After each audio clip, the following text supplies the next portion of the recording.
Hey, Patrick, can you take us through that last play of the first half? What happened there, what you were thinking? And Brad, I'll have a second question as well. Yeah, we had just ran a play. It took 4 seconds to play before where I burned it. So I knew that the time was low, obviously, and knew we needed to get points. We called a play that we were trying to get someone over the middle quick. And then I was supposed to throw the ball away. I got a little greedy there and try to give to Tyreek and get a touchdown. They had 2 people out there.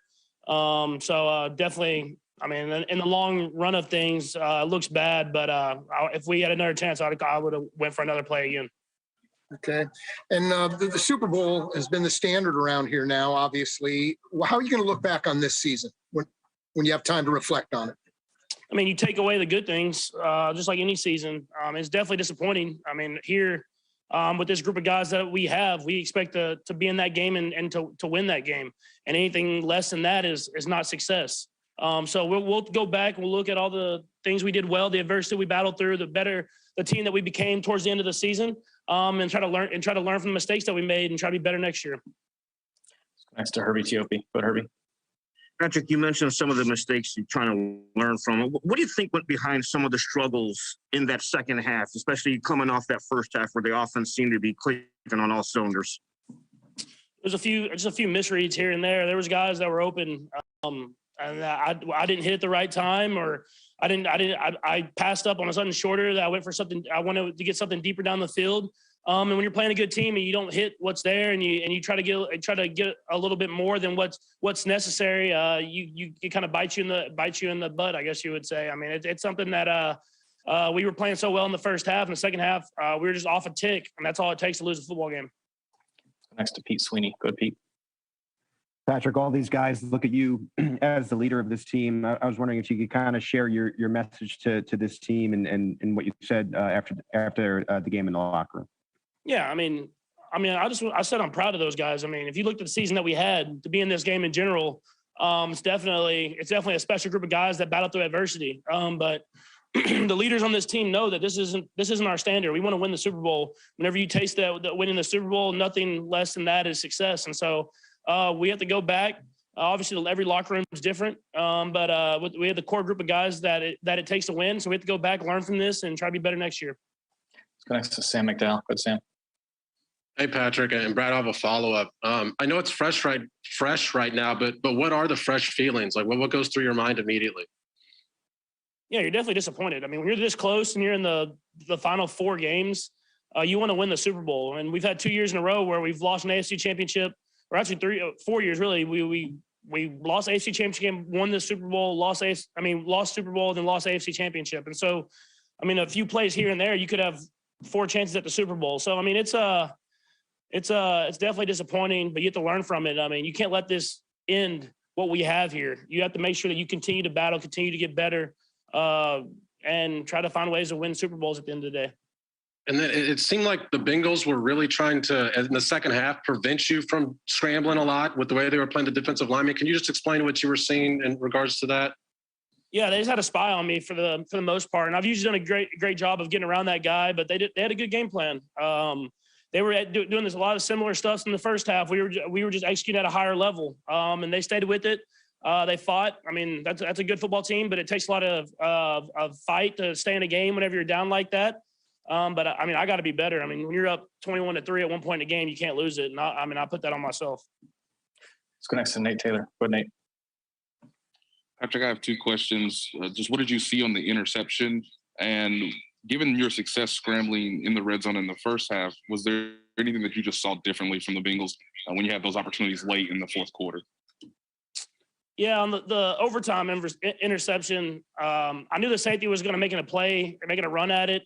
But I just gave my guy a chance. And, I mean, it got tipped. Good play by one safety, and it fell right into the other dude's hands. So, I mean, I would have done it again. I mean, whenever you have a guy like Tyreek running and he has to step on someone, give him a chance to make a play. And I'll say like 8 times out of 10, he makes that catch. And so didn't work for us today. But I mean, that's a play that I would go to again if I had a chance.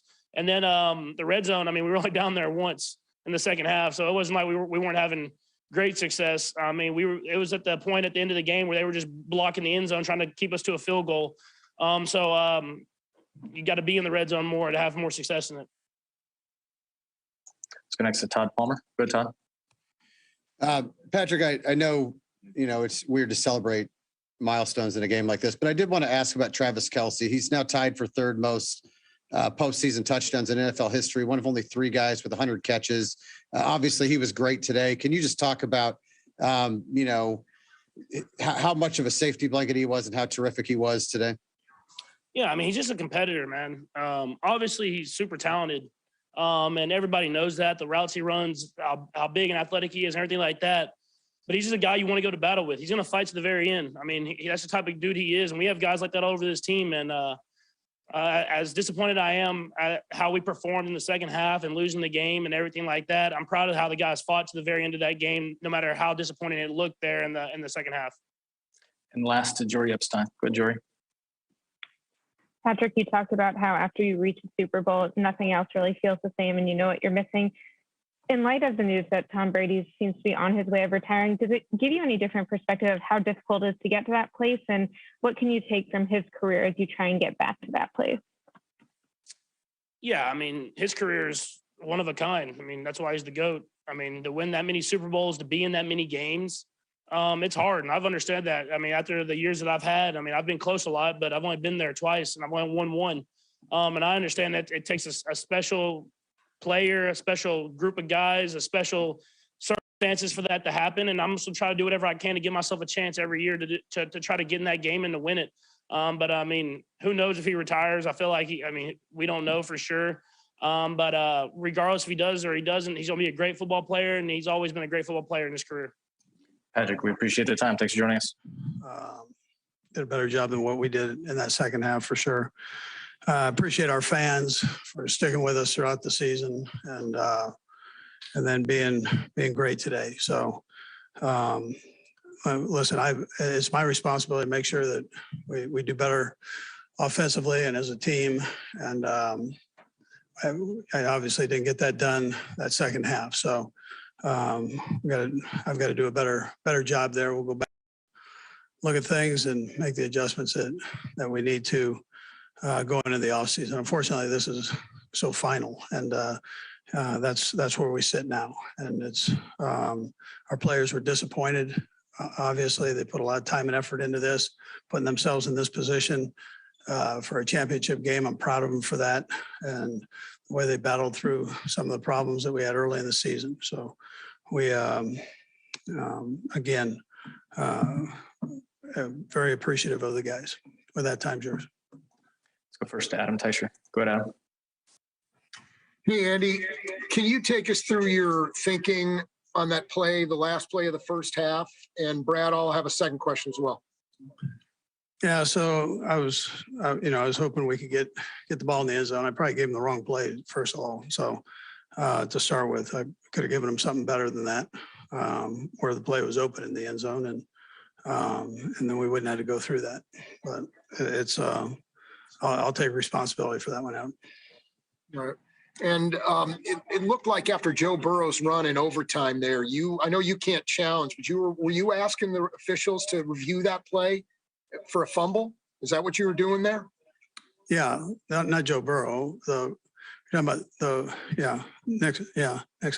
So I was wondering what they were gonna say about that. Yes, you can't challenge right there, but it's I had a chance to talk to him, and they said he gave himself up. So let's go next to Herbie Teope. Go ahead, Herbie. Coach, in that first half, obviously the offense is humming.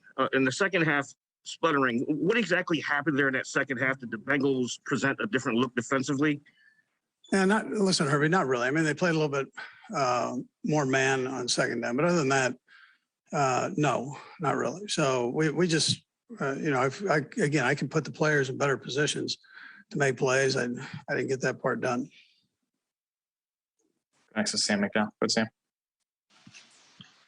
Hey, Andy. I wonder if you could share what you shared with the team at all after the game. Yeah, Sam. So, listen, I know it's disappointing and it's final. That's the unfortunate part of it. So when things are in a calmer state, we'll get together tomorrow for a team meeting. but I do appreciate the work in which each guy put in. So, and respect them for that, especially where we were early in the season. Let's go next to Pete Sweeney. Go ahead, Pete. Coach, it seemed like Patrick might have been pressing a little bit there in the second half, especially heading into overtime. Any rhyme or reason in your mind as to maybe why that turned up a little bit again? Yeah, listen, I mean, Patrick's a great player, so he was trying to make a play.